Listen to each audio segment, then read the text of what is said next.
Mark the Movie Man here with Final Cut at the NeW Horror Film Festival in Oshkosh, Wisconsin, and I am here with the very talented Jill Gervargizian, who just showed The Stylist, her new and latest short. Now, I've been following The Stylist, and it's had a pretty big following in the U.S., but you've also shown it overseas. How well is it doing overseas? It's doing well, I think. I haven't been lucky enough to attend one of the screenings overseas. I did go to Montreal for Fantasia, and that was awesome. We played Fright Fest in London, which I went there with Call Girl a couple of years ago, and it's great. It's just $1 million to get there. But I think it went really well. And speaking of Call Girl, what lessons did you kind of learn from shooting Call Girl? I really dug Call Girl. For shooting that short, were you able to apply what you learned there to The Stylist? Definitely. But Stylist is much more complicated of a shoot. It kind of felt like almost like making my first movie, because Call Girls just saw that from that one angle, it's like just planning one shot versus a shot list of 50 shots to normally one scene comprises of 10 different shots, when we had a whole movie of one. So it was a huge leap, which I don't think I could have done without. I hired a totally professional crew to kind of guide me and taught me a lot along the way. Yeah, it does look very high quality production value. For it, did you do any kind of crowdfunding, or did you get private investment involved in it? We have both. We like a third of it is quick. We did a Kickstarter, and then a third's a private donor, and then the rest is pretty much me and everyone else working for next to nothing. Kind of the standard for indie films, right? So where will it go from here now? Where can people find The Stylist? Well, we're playing a gazillion festivals right now, especially since most of the horror-specific stuff is in October. Like this weekend we had 4 screenings, and next weekend we've got 6, like all over the world. You can see them all on our site, sixtape.com. I'm also always posting it all on social media, but there's a nice list right there on our site that I'm always updating. We'll probably play a lot through the end of the year, and then a few next year, but we have a secret thing we'll be going on for people to see us that aren't at festivals, hopefully, this year, but we can't say what yet. For the challenges, what was probably the biggest challenge that you met in The Stylist and shooting it? Because you mentioned you did a lot of pre-production, but what was the biggest challenge you hit when you started filming?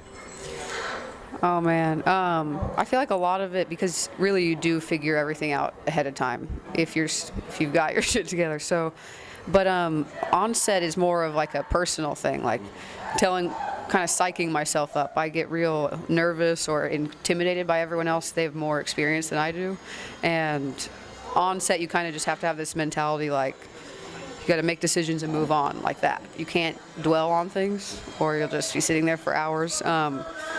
But I just knew I had to go into it like confident and like just make decisions and move on. And thanks to everyone else, it was a smooth shoot. It was 3 days for only a 15-minute film. So And did you have a lot of storyboard? Did you have it pretty much all storyboarded?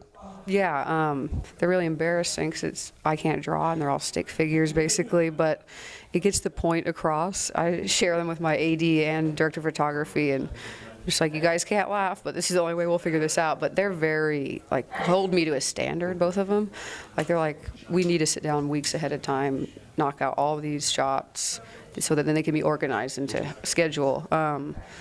And then that's how you know what your movie's going to be in the edit. I can't comprehend not doing that, not visual, putting it on paper first. And just one final question. I want to keep you too long, but there's been seems to be a resurgence or a surgence of actual female horror directors or female directors showing up in indie horror with some very creative material. Do you have any suggestion for any females out there who want to get involved in the indie horror fest behind the camera, or indie horror films behind the camera work? Anything to where they should start maybe? Well, if really with someone with no experience, I would say to kind of start with just kind of assisting on sets, like doing production assistant stuff, because you can do everything from, pick up food to hold a light. But really, it's about just making the decision and creating opportunities for yourself. It's like none of my films would be made if I didn't create the project and decide to do it. And then as I take the responsibility as myself as a woman to hire women. So I try to staff my crew half women. So I think that's the difference of people. I think Gina Davis says this, like if you can see it, you can be it. It's that women need examples. So if you never see a female director your whole life, you may never think like that's something I would do. It's definitely become a big subject lately, which is helping, and it's become a focus. A lot of festivals have had specific blocks for female-directed stuff, so it's nice that it's becoming. People are making an effort to make it more equal. And hopefully one day it hits to where it's not a novelty anymore, right?